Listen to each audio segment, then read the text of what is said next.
Muy buenos días, buenas tardes. Mi nombre es Silvana Cavalieri. Soy médico anestesiólogo con especial interés en el área de la anestesiología pediátrica por más de 30 años. Mis lugares de trabajo actuales son el Hospital Luis Calvo Maquena y la Clínica Las Condes. Y estoy especialmente honrada y agradecida de la invitación que me ha hecho el Departamento de Anestesiología y Medicina Perioperatoria de la Universidad de Chile para hablar de un tema que me parece tremendamente interesante, cuál es el manejo de la hipotensión intraoperatoria del lactante y su potencial outcome perioperatorio.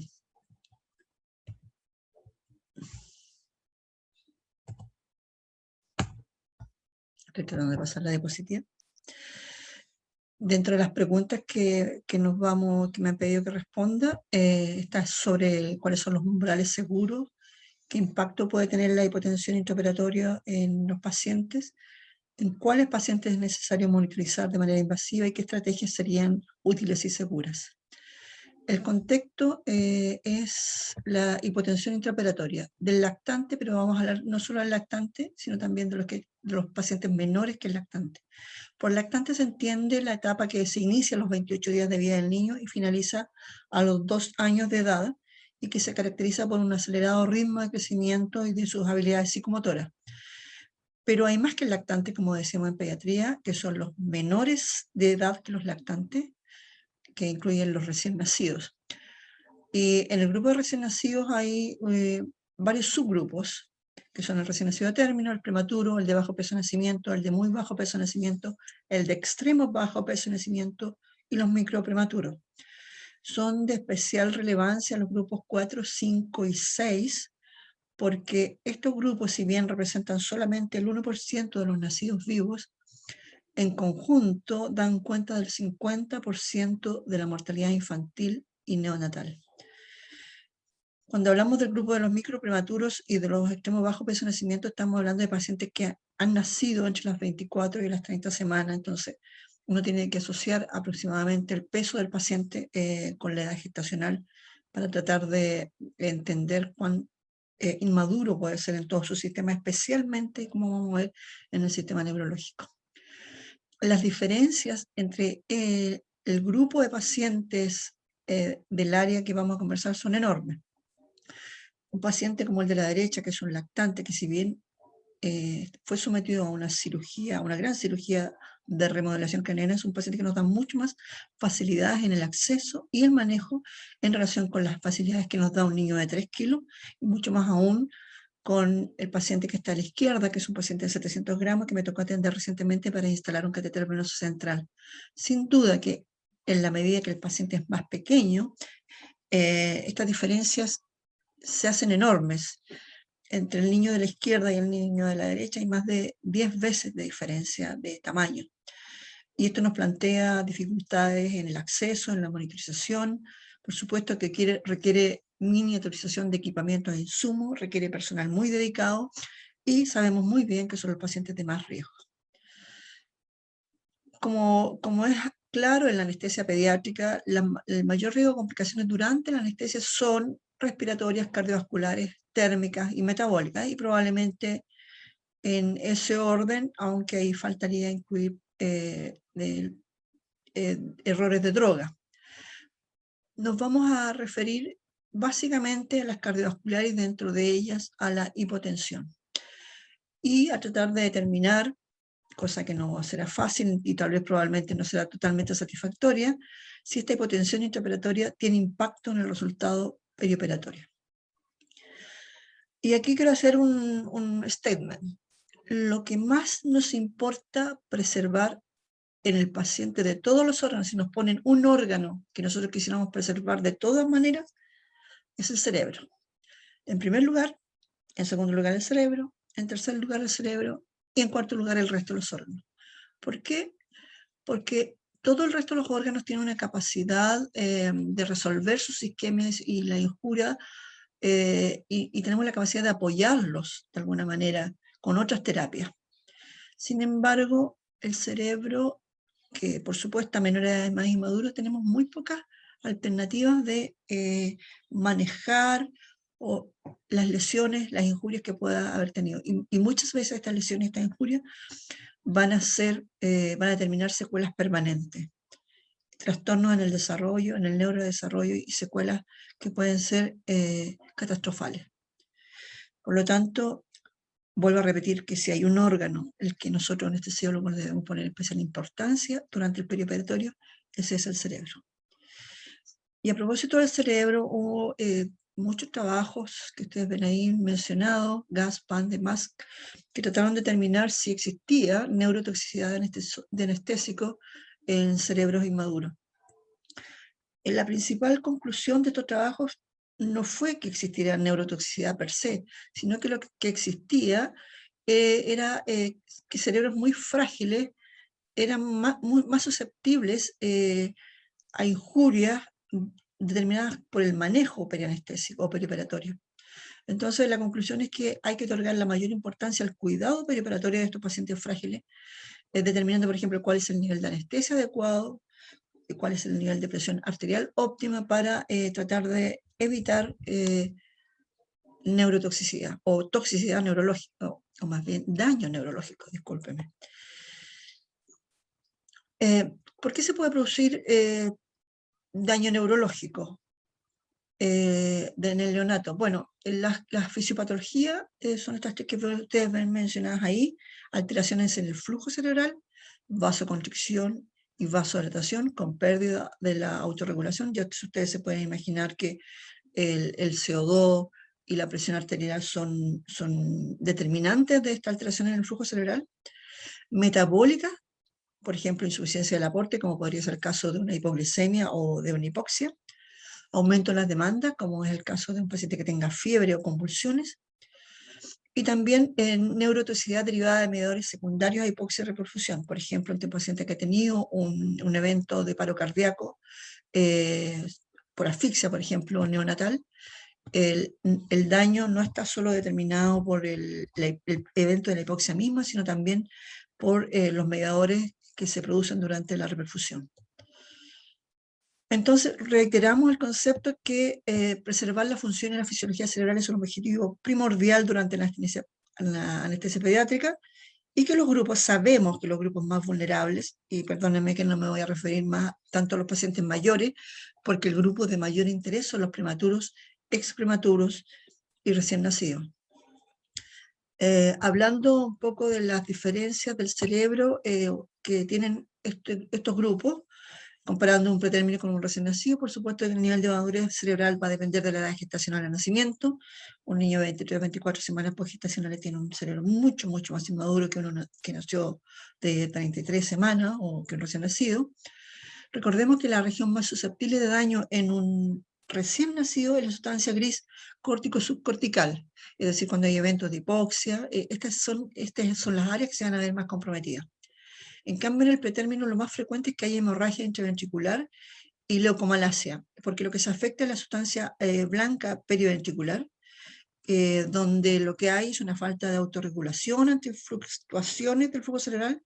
Esta matriz germinal es frágil, susceptible a fluctuaciones en la presión arterial, lo que está determinado básicamente por la fragilidad de sus vasos sanguíneos que se rompen muy fácilmente y pueden llegar, como decía, a determinadas hemorragias que pueden ser de mínimas hemorragias tipo 1 a hemorragias masivas ya con compromiso del parénquima, las tipo 4. En el recién nacido, en cambio, las lesiones son secundarias a, como mencionábamos antes, a hipoxia y isquemia de reperfusión. Lo que parece, cuando los que saben de este tema y se enfrentan a este tipo de pacientes, utilizan terapias como corticoides e indometacina que parecían ser protectoras de este daño, de esta injuria cerebral. Una cosa que para nosotros anestesiólogos es importante es que a veces los signos clínicos de este tipo de lesiones cerebrales, particularmente las hemorragias intraventriculares, pueden no ser aparentes. El niño puede no tener manifestaciones si son de rango moderado o leve. Entonces, puede no tener una ecografía cerebral reciente. Y mi sugerencia es que cada vez que vayamos a evaluar un paciente prematuro, de pequeño tamaño, que tenemos que llevar al quirófano, nosotros preguntemos por el resultado de la ecografía cerebral y nos demos el tiempo de preguntar cuál es su estado neurológico, cómo está la fontanela, si ha tenido convulsiones, si ha tenido clonías, si ha tenido hipotonía, algunos elementos que nos puedan hacer sospechar que el paciente ya está teniendo algún grado de daño cerebral. Uno, porque es causa importante de morbilidad y mortalidad, y dos, porque desde todo punto de vista, pero también desde el punto de vista del médico legal, es importante saber si el paciente tuvo o tenía ya daño antes de ir al quirófano. Y por supuesto que vamos a ser especialmente cuidadosos con el paciente que ya tiene una lesión de este tipo. Recordemos que estas lesiones no solo son importantes en el momento que se produjeron, sino que determinan secuelas posteriores. Las lesiones neurológicas, en que el 50% de los pacientes que han tenido daño, injuria cerebral en el periodo neonatal desarrollan déficit cognitivo-motor. La parálisis cerebral, 10% de los neonatos de término con peso menor a 1.500 gramos en la placenta, y secuelas posteriores también que son de difícil y complicado manejo, muchas veces con múltiples drogas, incluso muchas veces que tienen que llegar a la cirugía de epilepsia, que se manifiestan por convulsiones, por supuesto. ¿Qué hacemos habitualmente nosotros, anestesiólogos, para estimar el estado cardiopulmonar del paciente durante la anestesia? Bueno, hacemos monitorización. Todos estamos familiarizados con el tipo de monitorización que usamos.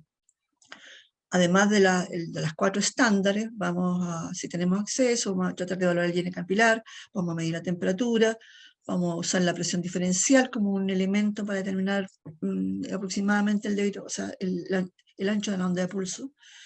El eco, vamos a usar NIRS, lo que tenemos disponible, y exámenes de laboratorio, y nos van a llamar la atención, por ejemplo, que el paciente presenta hipotensión, aunque no podríamos decir exactamente cuál es su valor pronóstico, caídas de la saturación, alteraciones de la cañonografía, sobre todo en términos de cambios bruscos, un llene capilar enlentecido si tenemos acceso a alguna extremidad del paciente, deterioro de la función de órganos como la oliguria, siendo sí que la oliguria un elemento poco sensible y aún poco específico en el intraoperatorio porque pueden haber problemas prácticos con la sonda o simplemente no tenemos una sonda Foley instalada.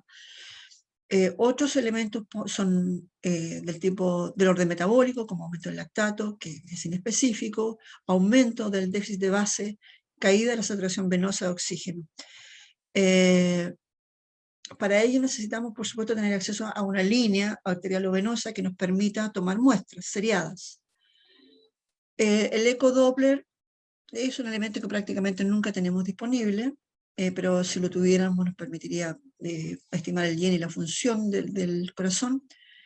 Y el NIRS, que cada vez está más disponible, deberíamos notar una caída del índice de oxigenación, sin embargo vamos a ver que el NIRS tiene sus bemoles para ser interpretado. Hablemos ahora de la presión arterial. ¿Qué se considera presión arterial normal en el neonato y en el lactante? Una búsqueda bibliográfica muy somera en cualquier base de datos médica les va a arrojar decenas, tal vez centenas de trabajos sobre cuáles son las presiones arteriales esperables en un paciente pediátrico a cualquier edad. Una de las cosas que uno tiene que saber es que, entre otras cosas, las presiones arteriales o las tablas de presiones arteriales que se han realizado ya muchos años atrás se hicieron con esfigmomanómetro de mercurio, que es el gold standard. Y nosotros en anestesia o en los hospitales actualmente tomamos la presión con un método oscilométrico. Entonces, para empezar, son métodos distintos. Y por otro lado, uno es el método y otra cosa es saber cuál es la presión arterial normal. Esta definición presenta muchas dificultades y no existe un valor único de presión arterial. Pacientes de distintas edades gestacionales presentan distintos valores normales. Y existe una gran variabilidad dentro de la misma edad y del mismo peso. Y para esto, vuelvo a repetirle que la bibliografía es concordante con que no es posible determinar un solo valor normal para determinada edad de peso, sino que hay como igual que para el peso, por ejemplo, y la estatura existen tablas con percentiles. Ahora, si uno quisiera ir a un diagnóstico funcional de lo que es hipotensión, fisiológicamente sería el punto al cual la autorregulación cerebral se pierde y el flujo sanguíneo cerebral se puede comprometer, como sabemos, por supuesto, de los múltiples trabajos realizados en adultos sobre el flujo sanguíneo cerebral. Y entonces tendríamos que tener una presión de umbral isquémico y un flujo cerebral que también debería ser el flujo cerebral bajo el cual se produciría isquemia cerebral. El tema es que no sabemos bien cuál es esa presión ni cuál es ese flujo. Podemos estimarla, por supuesto, de acuerdo a los valores que entendemos que podrían ser más normales. Así todo, la presión arterial se mide en todos los pacientes. Se mide porque es fácilmente accesible, porque existen, como decía, numerosos estudios sobre sus valores poblacionales. Su valor pronóstico o como marcador de lesión e injuria no es claro, sobre todo cuando son valores aislados. Pero aparentemente coincidimos o se coincide, los investigadores coinciden en que hay o en que puede ser un marcador fisiológico de riesgo de lesión cerebral cuando baja de un cierto umbral. Aquí tenemos una tabla, me voy a referir al grupo más pequeño que podemos encontrar, que es el grupo de pacientes con edad postmenstrual o postgestacional de 23 a 25 semanas. O sea, el grupo más pequeñito con el que nos podríamos encontrar. Y ustedes pueden ver ahí la media, el percentil 5 y el percentil 95. Y esto en los primeros 7 días. Está expresado en horas, pero son 160 horas, son aproximadamente 7 días. Pueden apreciar que al nacimiento de este niño la presión arterial media puede ser de 25 milímetros de mercurio y puede ser tan alta como 35 o tan baja como 15, como presión media, de manera normal o normalmente esperable. Si alguno de estos pacientes van a hacer o no daño cerebral o injuria cerebral por estas presiones, es algo que los neonatólogos no tienen claro, menos yo. Pero vean que la presión de este paciente, la media, la vamos a encontrar en alrededor de 30 milímetros de mercurio alrededor de todos los primeros días. 30 es un valor que hay que recordar, que tener en la cabeza.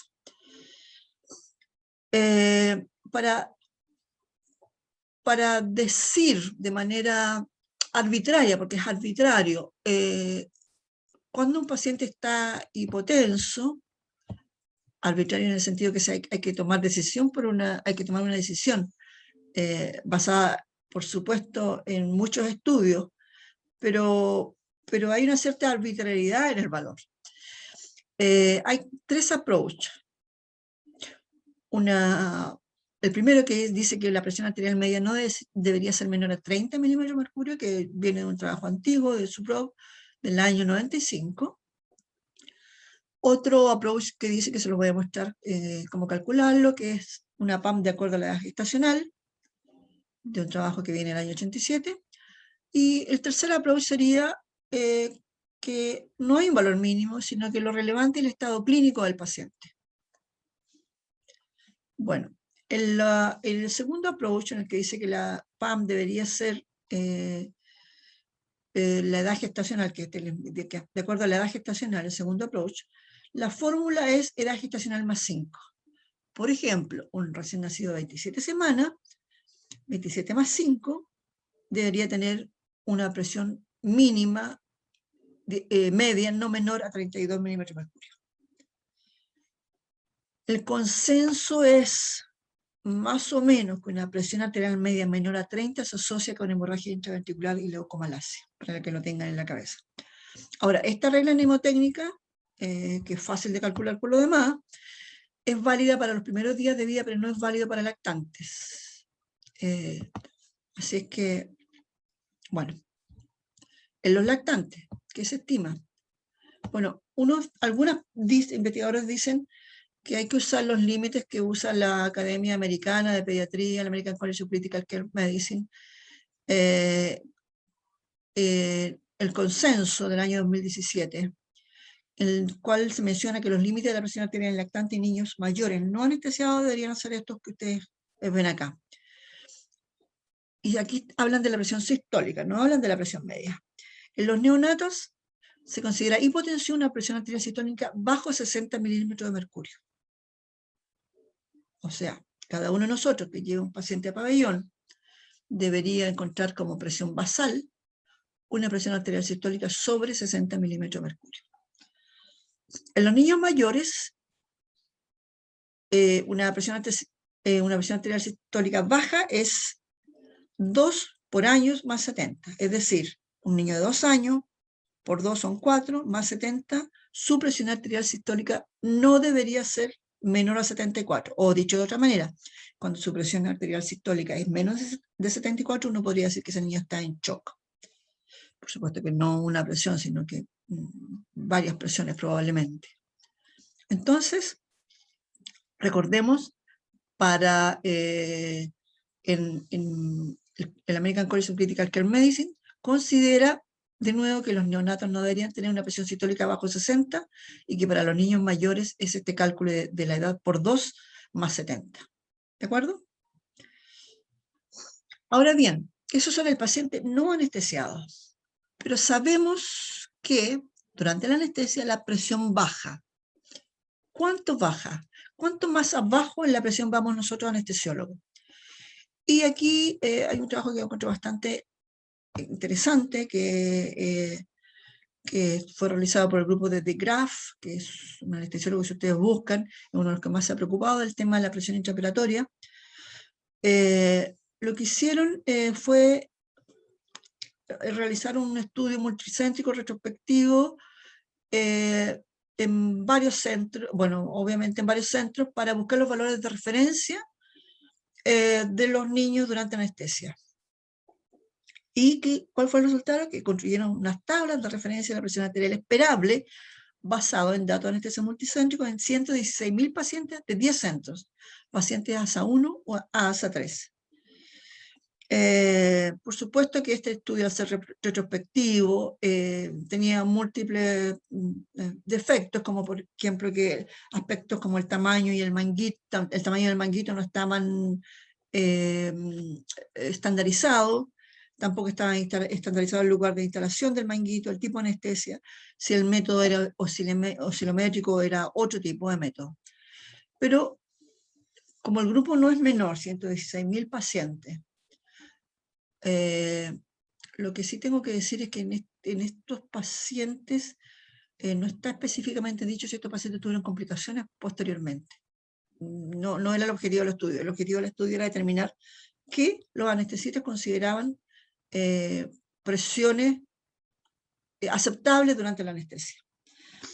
Y ustedes pueden ver aquí, les voy a mostrar solamente, una tabla enorme, solamente en la primera columna. A todo esto no hay diferencia relevante entre hombres y mujeres. La columna que dice un mes, estamos hablando de la presión sistólica. La columna que dice un mes, un anestesiólogo o los anestesiólogos podían aceptar como presión más baja sin realizar acciones una sistólica de 37 milímetros de mercurio. Y al año una sistólica de 57 milímetros de mercurio. Estamos hablando de la sistólica, es decir, límites más bajos que los que se mencionan por lo menos en el segundo, y si ven a los 2 años, dice una presión de 61 en el approach del American College of Critical Care Medicine, ¿cierto? Eso es para la sistólica. Vamos a ver ahora la tabla de la media. La presión media más baja que se consideraba aceptable por los anestesiólogos a los 3 kilos, que es más o menos lo mismo que un año, es de 25 milímetros de mercurio. Y a los 10 kilos, porque esta tabla está en kilos y no en peso, no sé por qué, es de 34 milímetros de mercurio. Voy a mostrar adelante de nuevo. O sea, un paciente podría tener una sistólica de 37 al mes de vida, con una media de 25 y ser considerado normal. O podría al año tener una sistólica de 57 y una media de 34 y ser considerado normal. Esa es la realidad y yo creo que esa es la realidad para todos nosotros. Ahora bien, lo que sí debemos decir es que este trabajo se realizó, para que lo tengamos claro, fue durante la anestesia y fue por un periodo corto, es decir, después de la inducción de la anestesia y algunos minutos después del inicio de la cirugía. No fue durante toda la cirugía, entonces no sabemos si posteriormente se tomaron medidas para manejar estas presiones arteriales o qué ocurrió posteriormente. Lo que un dato relevante me parece a mí es que la presión arterial media, digamos, la media y la media oscila alrededor de 40 milímetros de mercurio al año, o sea, al mes, y 65 milímetros de mercurio a los 18 años, con poca diferencia, como decíamos, entre niños y niñas. Bueno, ¿por qué los anestesiólogos vamos tan bajos? ¿O por qué vamos más bajos que los pediatras? Bueno, el umbral que tenemos nosotros anestesiólogos para catalogar hipotensión intraoperatoria es muy variable y varía entre 10 y 40% de los valores basales en los distintos estudios. Y aquí quiero recordar que cuando nosotros tenemos un paciente con la presión baja en pabellón, no diré hipotenso, voy a decir presión baja, tenemos que estar pensando siempre si esa presión baja es hipotensión, porque la hipotensión sistémica y sus fluctuaciones se asocian entonces con lesiones cerebrales como la hemorragia intraventricular y la leucomalacia periventricular en prematuro. Así es que no solo veamos la hipotensión como un evento hemodinámico, sino como un evento que puede afectar la función cerebral. Bueno, la otra cosa que sabemos, que ya la he repetido varias veces, que es muy frecuente la hipotensión intraoperatoria en lactantes y niños, definida como una caída del 20 a 30% de la presión media basal. En este otro estudio, o más bien un resumen de varios estudios, se preguntó qué consideraban hipotensión los anestesiólogos. Se mandó una encuesta y los resultados es que los anestesiólogos tienden a considerar como hipotensial valores más bajos que los valores ante los cuales los pediatras comenzarían a manejar a un paciente como un shock.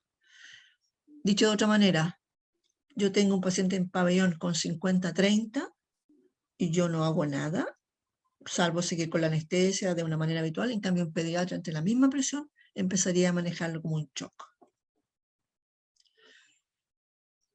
Valores de la presión arterial sistólica entre 20 a 30% más bajos que la basal son frecuentes, ocurren entre un 50 a 77%, o sea, prácticamente casi todos los pacientes en algún momento tienen una presión sistólica menor o varias presiones sistólicas menores o bajo el 20 a 30% de la basal, particularmente en los pacientes de pretérmino. Y nos podemos imaginar todos por qué, entre otras por las dificultades para tener un buen registro de presión no invasiva en los niños de pretérmino. La etapa en que ocurre más frecuentemente es la inducción y la mantención. En la conclusión de este trabajo, algunas de las conclusiones son que una PAM de menor de 35 milímetros de mercurio frecuente en lactantes menores de 6 meses, 43,6% en neonatos y 25,7% en niños de 1 a 3 meses. Es decir, la hipotensión es más frecuente mientras más pequeño el paciente. Eso para que lo tengamos en cuenta. Ahora bien,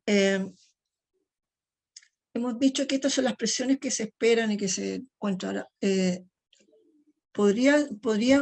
¿Hacemos los anestesiólogos algo con estas presiones y estas presiones o estas situaciones críticas y estas tienen impacto posterior?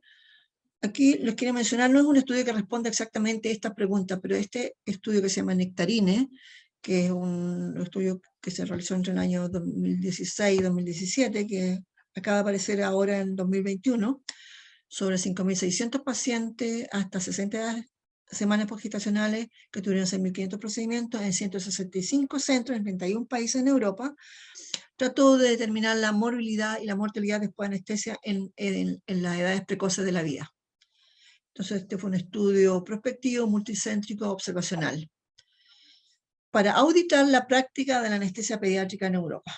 Es un estudio enorme, tremendo, realmente magnífico, encuentro yo el esfuerzo que hicieron, y probablemente ustedes reconocen entre los autores a gente muy distinguida en el ámbito de la anestesia pediátrica. Yo particularmente conozco, porque han estado en Chile, los hemos invitado a participar en congresos a dos, que son Francis Beikemas, de la universidad que trabajaba en ese momento en la Universidad Católica de Louvain, en Bruselas, y a Thomas Engelhardt, que en ese momento trabajaba en Europa, en Inglaterra, pero que ahora migró a los Estados Unidos. Bueno, este estudio determinó que la incidencia de eventos críticos que requirieron una intervención fue de 35% en este grupo de pacientes. Los pacientes, recordemos, menores de 60 semanas postgestacionales. De estos, un 60% fueron tratados por inestabilidad cardiovascular, y de estos, que tuvieron de los 35, que el 60% tuvo inestabilidad cardiovascular, el 50% fue por hipotensión. ¿Y qué se denominó hipotensión? 30% de disminución con respecto a la basal. O sea, yo creo que podemos irnos quedando en la cabeza con el valor de 30% de la basal de la sistólica y de la basal de la media. Aquí hablan, en Europa muchos hospitales cuentan con NIRS y se usa para todo este tipo de pacientes. Menciona que la caída aguda de la presión arterial se acompañó de cambio en el NIRS solo en el 36% de los casos. Es decir, no necesariamente el NIRS reflejaba en lo que iba pasando con la presión arterial. Y la caída del NIRS por sí sola rara vez determinó una acción correctiva. Lo que sí menciona ellos, que me parece un dato relevante en este estudio, es que la presencia de preexistencias hacía que el paciente tuviera una condición de mayor gravedad. ¿Cuál es preexistencia? Particularmente la presencia de ductus arterioso persistente. Recordemos que el ductus arterioso persistente en los prematuros les condiciona mayor gravedad porque los mantiene muchas veces en ventilación mecánica y no son guineables de ventilación mecánica hasta que no se cierra el ductus. Y la otra era la presencia de hemorragia intraventricular. Y yo ya les dije al principio de esta conferencia que era muy relevante para nosotros anestesiólogos saber si el paciente del que tenemos que hacernos cargo en quirófano, muchas veces para el manejo de la enterocolitis necrotizante, que es uno de los aspectos más frecuentes, en el prematuro grave, es saber si tiene o no algún grado de hemorragia intraventricular. Bueno, pero parece ser que no todo o no solo es hipotensión lo que determina el pronóstico del paciente. Y existe esta triada maligna de hipotensión acompañada de hipoxemia y anemia, que serían los tres juntos los elementos que comprometen la oxigenación tisular. Y al comprometer la oxigenación tisular, preferentemente se compromete la oxigenación cerebral, lo cual condiciona una evolución adversa en la población neonatal. De tal manera que no es solo la presión, sino que es la presión y la hipoxemia y la anemia. ¿Qué hacen los neonatólogos cuando tienen hipotensión? Me refiero a los pacientes que no en quirófano, porque esta controversia podría también seguir en pabellón. Pero algunos neonatólogos consideran que las caídas de presión a los niveles que hemos dicho no requieren tratamiento específico, es decir, que no hay que tratar la hipotensión porque incluso se producen más complicaciones como retiropatía y hemorragia intraventricular. ¿Y por qué hemorragia intraventricular? Porque al usar, por ejemplo, inótropo, sube la presión, puede subir bruscamente, y estas fluctuaciones de la presión podrían determinar la hemorragia intraventricular. Y ustedes pueden encontrar muchos estudios, y yo solo menciono sobre 300 pacientes pretérminos en Estados Unidos, publicado en Pediatric 2013, en que el resultado es que los pacientes no requieren tratamiento, porque sería peor incluso. Hay otros estudios en el grupo a favor del tratamiento, en que consideran que el manejo de la hipotensión se correlaciona con mejor resultado. Y uno de estos estudios bien relevantes es lo que se llama el estudio de P-Page, que se realizó en prematuro de 29 semanas, en 60, bien multicéntrico, 60 UTI neonatal en Francia. Se encontraron 119 pacientes por grupo hipotenso, 119 en el grupo tratado y 119 en el grupo no tratado. Y el tratamiento fueron fluidos vasoactivos y corticoides, demostraron que tenían un mejor outcome. Esta controversia, entonces, si bien existe sobre tratar o no tratar, lo que sí parece tener todos claro es que si la hipotensión se acompaña de otras evidencias de mala perfusión, color del paciente, frialdad de extremidades, algunos elementos de laboratorio que vamos a mencionar después o que ya hemos mencionado, sí debería tratarse. Entonces nosotros anestesiólogos, cuando estamos en el quirófano y nos encontramos con un paciente hipotenso, nos vamos a preguntar, ¿es solo depresión miocárdica o vasodilatación por el anestésico lo que estamos teniendo? ¿O se trata de que el paciente está hipovolémico, hipotérmico, hipocalcémico, hipoglicémico, anémico? ¿O se trata de que, que es un paciente sepsis? ¿O es un artefacto? Las conductas van a ser en general consecuentes. Si pensamos que está hipotenso por depresión miocárdica, vamos a disminuir los halogenados, vamos a usar vasoconstrictores si pensamos que es vasodilatación o depresión miocárdica, vamos a poner volumen, vamos a tomar examen de laboratorio y vamos a actuar en consecuencia. ¿Qué estrategias más ordenado? ¿Qué estrategias vamos a utilizar? Volumen, bueno, cristaloides, coloides moderados, vamos a hablar de eso después. Calcio, ¿por qué calcio? Porque el miocardio inmaduro es dependiente del calcio extracelular para una óptima contracción, así que básicamente el calcio es una de las drogas que está en la bandeja básica de anestesia pediátrica, particularmente en la anestesia neonatal.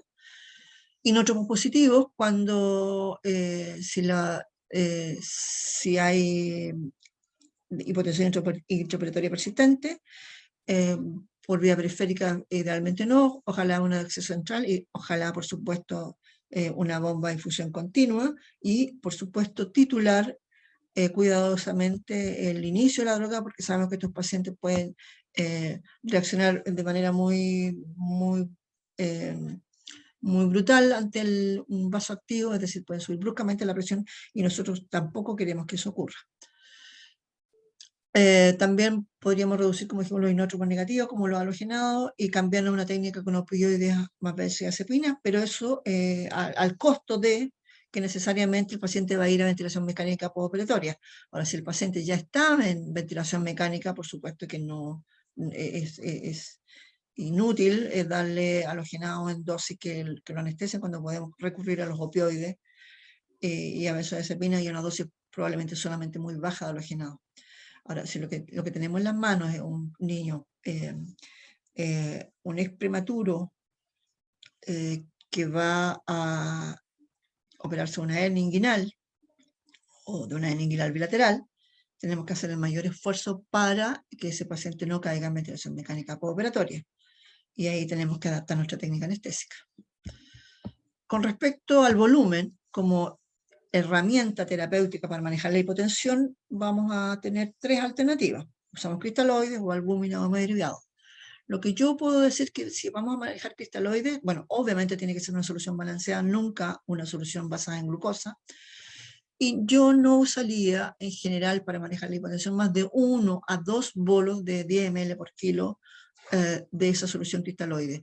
Particularmente no lo usaría con demasiada libertad en los pacientes que tienen una displasia broncopulmonar, porque esos pulmones son especialmente susceptibles a llenarse de volumen y hacer un distrés respiratorio postoperatorio. A mí personalmente yo tengo en la memoria histórica un paciente en que, porque estaba hipotenso, pasé probablemente un exceso de volumen para tratar de recuperar la hipotensión y en lo que terminó porque el paciente hizo un distrés respiratorio postoperatorio. Así que hay que ser extremadamente cuidadoso con el volumen. Con respecto a la albúmina, desde mi punto de vista, cuando las cosas se complican un poquito, el elemento de elección, por su función en la presión oncótica y su función en la microcirculación. En general, los pacientes pequeños y graves, la La presencia de hipovoluminaria se asocia con mayor días de duración de hospitalización y mayor días de ventilación mecánica. Así que si uno puede tener acceso a los valores de albúmina previa que presenta el paciente y si estos valores están bajos, yo creo que no se peca de venial de usar albúmina en el intraoperatorio. O, aunque no tengamos esos valores, una dosis de albúmina de 1 miligramo por kilo es apropiada, diluida en una solución cristaloide, es apropiada para... Es una herramienta que es apropiada para tratar de manejar la hipotensión. No digo que vaya a ser siempre efectiva. Con respecto a lo hemoderivados, recordemos que en los niños más pequeños vamos a hacer un poco más, vamos a usar valores más altos de hemoglobina para definir una transfusión. Va a depender de la condición en la cual esté el niño también. Si está en ventilación mecánica, por supuesto que un niño no va a salir nunca de ventilación mecánica si está anémico. Los valores van a ser un poquito más bajos, a los cuales vamos a transfundir probablemente si es que, dependiendo de la edad y si está en ventilación mecánica no invasiva.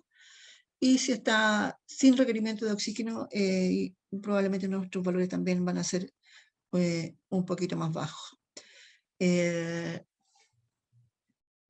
Con respecto al calcio, que lo mencionamos previamente, el calcio es una droga muy frecuente de usar.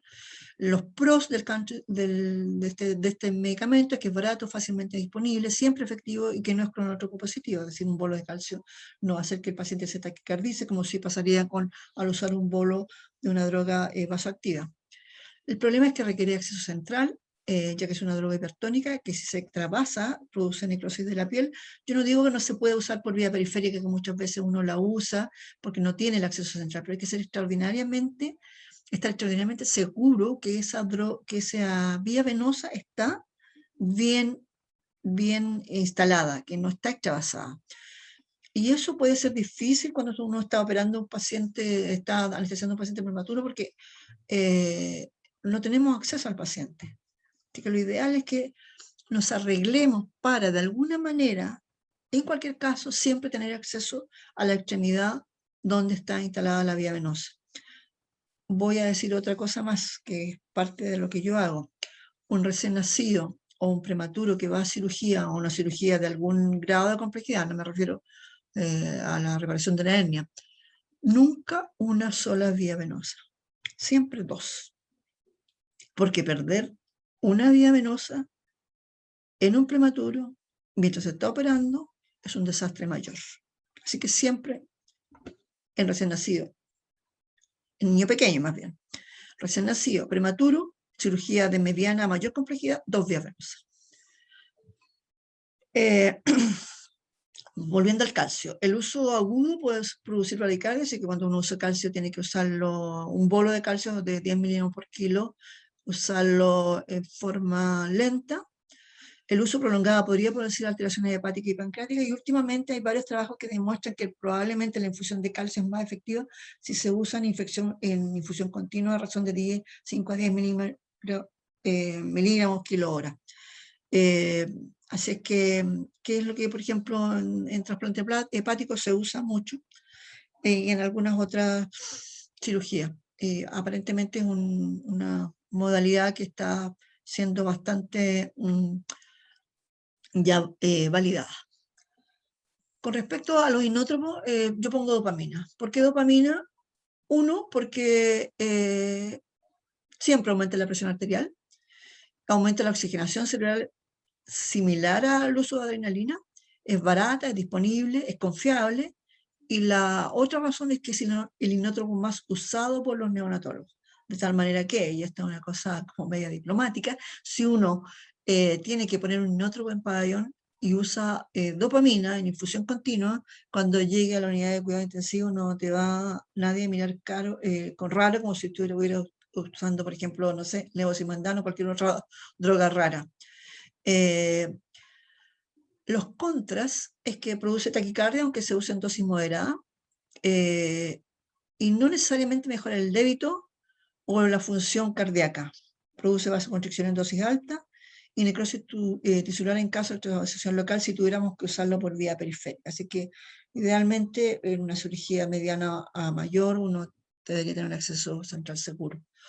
La otra cosa que es relevante con todos los vasoactivos es que, sobre todo los más pequeños, los vasoactivos se tienen que titular, es decir, partir con dosis baja, 2,5 gamas por kilo, después de algunos minutos, y de controlar, subir a 5 gamas. No partir en niños muy pequeños con dosis altas de inmediato, aunque la situación sea desesperada, porque las respuestas pueden ser un poquito inusuales.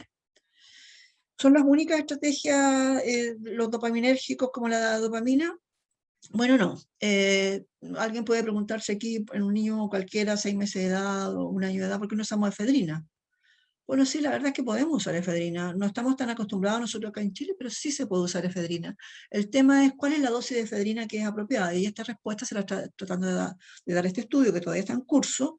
Es un estudio francés. Los franceses en general se hacen preguntas, como son muy racionales ellos, se hacen preguntas muy racionales y se preguntaron cuál era la dosis apropiada de efedrina para un niño menor a 6 meses. Y usando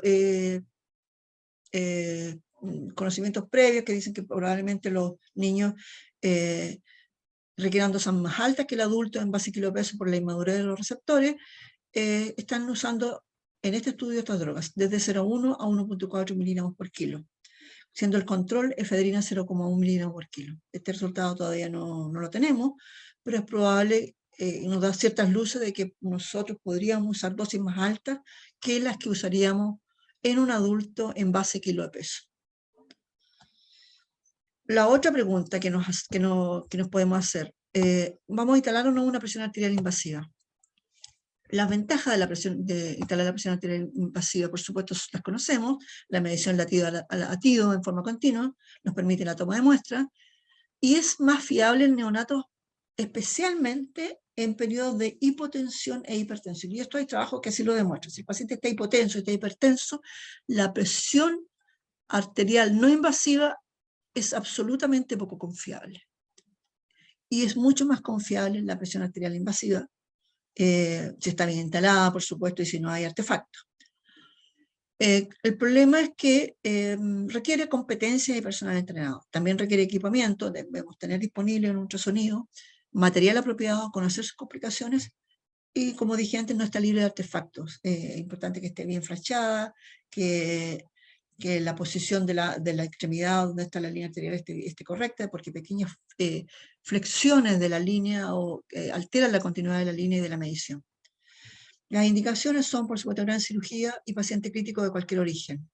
Cardiopatías complejas, pero también el criterio individual. Puede ser que la cirugía no sea tan compleja, pero es prolongada. Puede ser que la cirugía no es tan compleja, pero el paciente tiene una condición que hace, por ejemplo, difícil tomar la presión arterial. Por ejemplo, un paciente quemado. Bueno, sería un paciente crítico, pero, por ejemplo, no podemos acceder a las extremidades. O estimamos que el monitoreo que tenemos es poco confiable, o simplemente estimamos que lo que tenemos disponible no nos da seguridad de que vamos a poder monitorizar al paciente en forma apropiada durante un tiempo largo. Ahí entonces es relevante la experiencia y el entorno donde nos encontramos.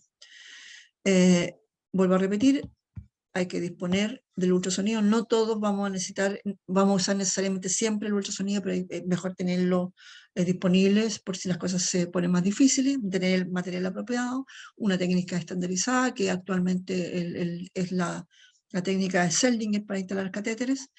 El material apropiado, nosotros en los 2 centros en los que trabajo usamos no estoy haciendo propaganda, pero lo que hay más, por lo menos que nosotros hemos encontrado disponibles, son estos catéteres Vigon de 22G por 4 centímetros, que son de poliuretano.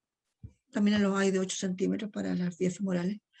Pero estos catéteres son, aún siendo 22G y permitiendo que la punción inicial se haga con un catéter 24G, permiten pasar la guía por un 24G, no son apropiados para niños menores.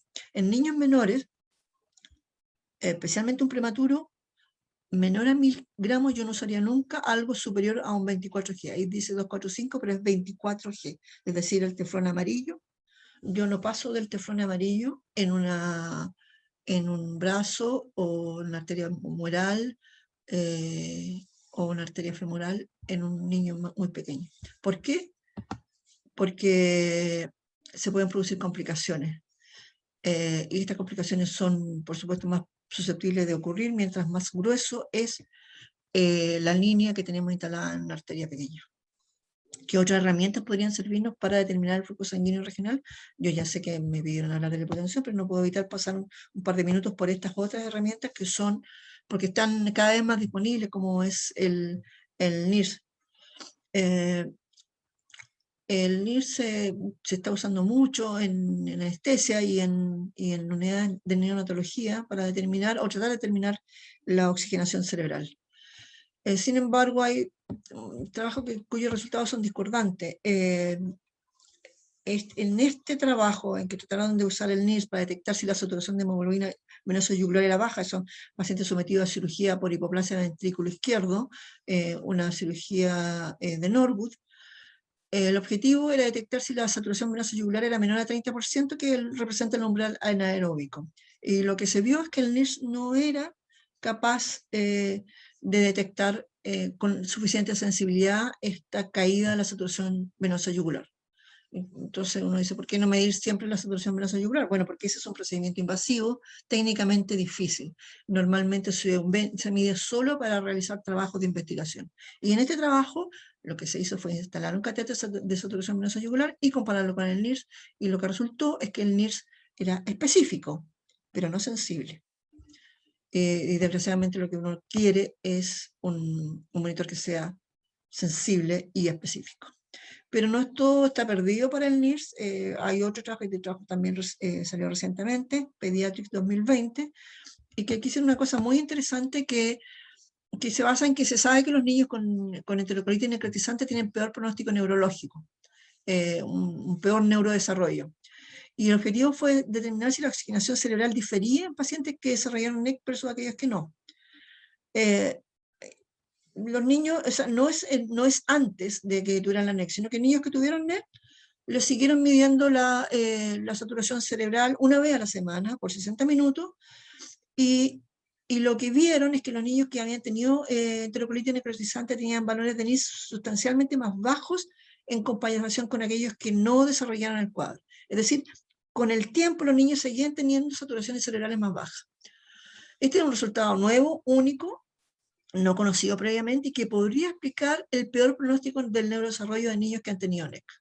Ahora lo que falta saber es que si se puede hacer algo, es decir, si con solo tener el diagnóstico de un NIRS bajo no sirve, sino que lo que sirve sería saber si hay algo que se pudiera hacer en lo cual el NIRS mejorara y estos niños tuvieran mejor pronóstico neurológico. Ahora, ese trabajo, cuando se haga, probablemente este grupo lo va a hacer, va a tomar mucho tiempo y yo no me atrevo a apostar aún por los resultados. Otros aspectos que nosotros podemos evaluar para determinar si la hipotensión en realidad representa un estado de hipoperfusión es tratar de ver todos estos otros parámetros que estamos viendo acá. Y aquí tenemos este trabajo publicado en 2014 que fue un estudio internacional sobre cómo se hacía el diagnóstico de hipotensión en prematuros extremos. Y usaban todos estos valores que ustedes están mirando, todos estos parámetros que ustedes están mirando en el gráfico, en diferentes proporciones y porcentajes, siendo que el llene capilar, por ejemplo, con parámetros clínicos muy importante, era el más usado. Así es que el solo valor de la presión, lo que quiero decir con esto es que la presión es un parámetro relevante para nosotros anestesiólogos, es un parámetro que medimos y que tenemos fácilmente accesible y que es parte de nuestra práctica estándar, pero que ojalá lo pudiéramos complementar con otros parámetros para saber si una determinada presión está haciendo o representa realmente una alteración de la perfusión en el paciente. Y hablo, incluso podríamos tener una presión arterial normal, pero si tenemos estos otros elementos que nos hablan de hipoperfusión, deberíamos también tomarlo en cuenta. Un valor de presión arterial solo aislado probablemente no sirve, deberían ser varios valores, tendencia en los valores y asociados a otras mediciones y a otros parámetros como los que estamos mencionando acá, y sería la integración de todos ellos los que nos permitiría una aproximación un poco más acuciosa de lo que está realmente pasando con el paciente. Estoy finalizando la presentación y en resumen hemos hablado de que los cerebros inmaduros presentan un mayor riesgo de complicaciones neurológicas asociadas a factores tales como las fluctuaciones de la presión arterial, especialmente la hipotensión, pero no olvidemos que la hipertensión también, a la hipoxia o hiperoxia, la hipercapnia, la hipoglicemia, la hipertermia, que con relación a la presión arterial, los rangos de seguridad de la presión arterial no están bien establecidos, pero que un rango aceptable es una caída de la PAMA a valores alrededor del 20 a 30% de la basal. Y eso parece especialmente seguro en niños mayores, no sé, no podría asegurar, creo, a raíz de todo lo que he estudiado, que sea especialmente seguro también en los niños más pequeños. Y como muchas veces uno no tiene una presión arterial basal porque el niño está llorando, porque es difícil tomar una basal que sea realmente basal, en los niños es bueno tener tablas disponibles, por eso pongo una tabla ahí de cuáles serían los valores esperables de presión arterial. En tercer lugar, el uso apropiado de herramientas como inótomo, volemización juiciosa y hemoderivados son herramientas para manejar un paciente que uno cree que está teniendo hipoperfusión. Y por supuesto, el juicio clínico, el monitoreo apropiado y las competencias adecuadas son muy relevantes en este tipo de pacientes. Bien, muchas gracias por su atención. Nos vemos en la mesa redonda.